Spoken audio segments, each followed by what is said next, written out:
rebondir sur une discussion que j'ai eue hier, dans le cadre du Café Philo McDo avec Jean-Paul, concernant le fait que l'élite est obligée de ne pas se laisser bloquer par ce qui a été affirmé par le passé.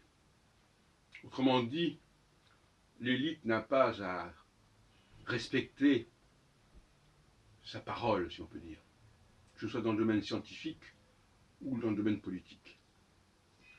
Elle doit s'adapter à la réalité mouvante, cyclique, et elle doit aussi s'adapter au fait que l'on s'aperçoive qu'il y a des erreurs commises et qu'il faut donc réajuster le tir. Et en bien des cas, on a affaire, quand on descend dans les niveaux inférieurs de la société, à des blocages en disant, voilà, on avait dit ça, on fait comme ça, on avait annoncé ça, on fait comme ça, et ainsi de suite. Et ça, on peut le comprendre, mais le rôle de l'élite, ce n'est pas de tomber dans ce piège. Alors, notre ami Jean-Paul, il oppose le problème de la science au problème de la politique. Or, il dit par exemple, oh la science, vous savez, ça évolue parce qu'il y a des faits nouveaux.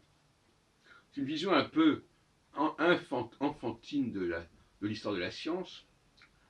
Quand Copernic remet en question le géocentrisme ptoléméen, il ne s'agit pas de faits nouveaux qui ne seraient pas connus, il s'agit d'une interprétation nouvelle de faits anciens. Et cela, c'est une responsabilité que l'intellectuel doit assumer. Et il ne peut pas se contenter de dire ah ben oui, vous savez, il y a des faits qu'on n'avait pas prévus. Non, il s'agit simplement d'une exigence intellectuelle plus grande, une rigueur plus grande, qui fait que ce qu'on avait cru être le nec plus ultra de l'analyse, de la pensée, apparaît comme obsolète, comme révolu, par le fait même de cette pensée qui, elle, se remet en question. Hein, c'est le cogito cartésien qui réfléchit sur elle-même et qui s'aperçoit que on n'a pas mené la réflexion suffisamment loin. Quel que soit le domaine, que ce soit le domaine religieux, le domaine politique, le domaine scientifique, le domaine artistique, dans tous les cas de figure et dans tous les domaines, quels qu'ils soient, il est nécessaire qu'il y ait des gens qui soient capables de remettre en question le fait accompli, le statu quo. Et une société qui fonctionne bien, c'est une société qui accepte cette dialectique entre le maître et l'esclave, si on peut dire, qui accepte que le maître ait le droit de modifier les règles du jeu et qu'il ne soit pas prisonnier de ce qui a été établi antérieurement. Et c'est là qu'il y a souvent des problèmes parce que, quelque part, les gens d'en bas veulent imposer leurs lois aux gens d'en haut.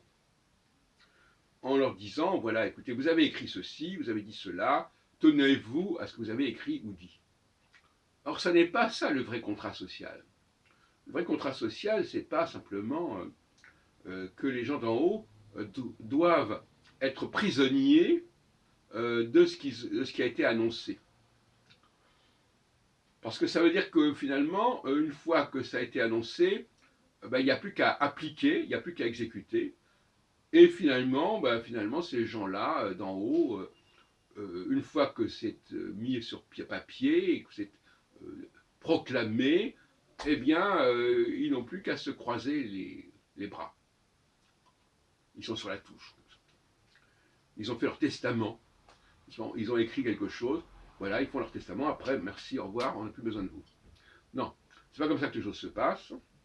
Les gens d'en haut sont là justement parce qu'ils sont des ingénieurs. Et qu'est-ce que c'est qu'un ingénieur? C'est un ingénieur, c'est quelqu'un capable de corriger les choses, d'améliorer le système, de réparer le système, de le faire avancer, de le faire évoluer. Alors vous nous direz, oui, mais alors on ne peut pas faire ça en permanence.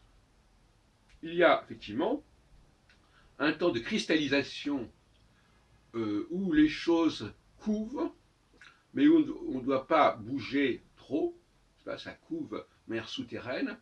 Et puis il y a un temps où effectivement l'œuf éclate et le poussin surgit, si on peut dire, ou le papillon sort de sa chrysalide, etc. Et à ce moment-là, eh ben, ça bouge. Ça bouge, la pensée bouge, et il y a des répercussions. Voilà, donc c'est comme ça qu'une société montre qu'elle est vivante ou qu'elle est figée, mais effectivement, il y a des moments où elle peut se permettre de bouger, d'avancer, de remettre en question, de n'être pas prisonnière de ses engagements, de ne pas se figer.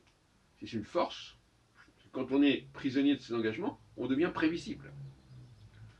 La force de Trump, c'est d'être imprévisible.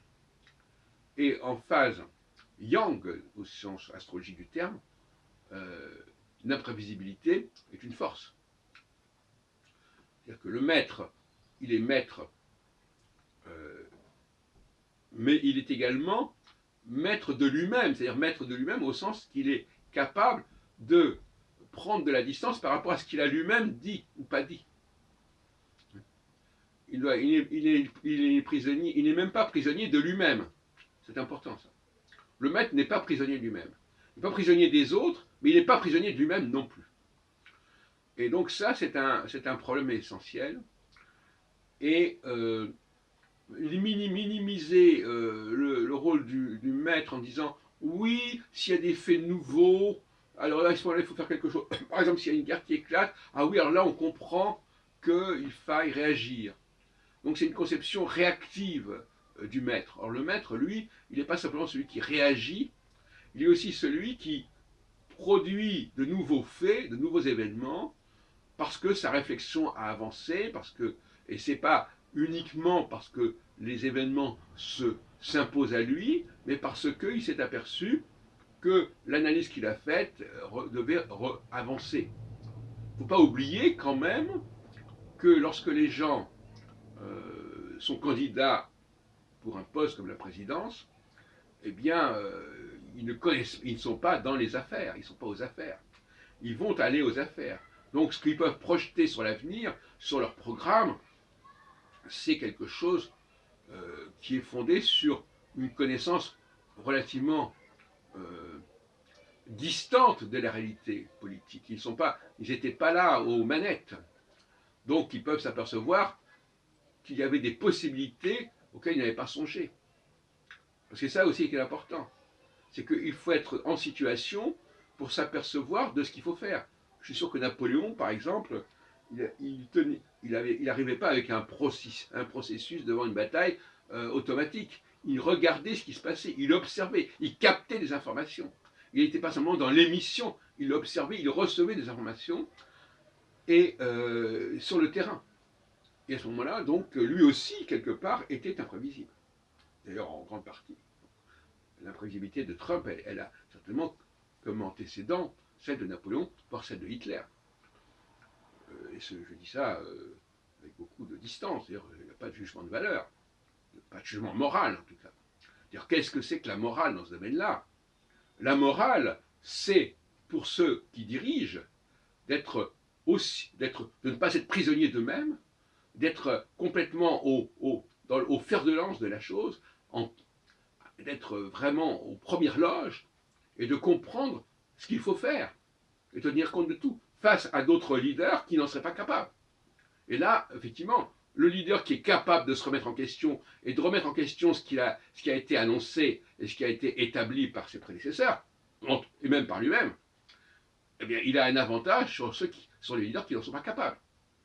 Dans le cas de Macron, par exemple, ce qui est un peu gênant dans ce qu'il dit, c'est qu'on dit « Ah oui, mais vous comprenez, il fait ce qu'il a dit ». Comme si c'était le nec plus ultra de la réflexion intellectuelle et politique et scientifique de s'en tenir à ce qu'on a dit.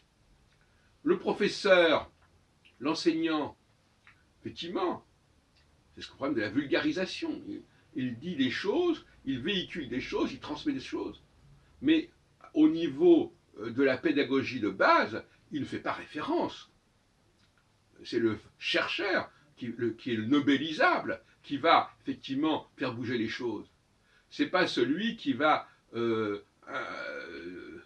transmettre un savoir constitué, établi une fois pour toutes.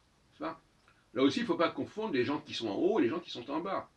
Même dans le domaine scientifique, il y a les gens d'en haut et les gens d'en bas. Même dans le domaine politique aussi. Il y a ceux qui exécutent, qui transmettent un savoir qu'ils ont reçu, dont ils ne sont pas maîtres d'ailleurs, d'une certaine manière. Et puis il y a ceux qui sont tout en haut et qui réfléchissent, qui repensent les choses, qui les reformulent, qui les restructurent. Et c'est tout à fait autre chose. Et il faut les deux. Donc la question, moi je pense que, j'en ai parlé sur le plan de l'astrologie, je pense qu'on est dans une période où les leaders sont conduits à remettre en question, à se remettre en question et à se repositionner par rapport à ce qui leur semble le plus heureux, le plus pertinent, même si ça remet en question ce qui a été annoncé, établi, programmé antérieurement.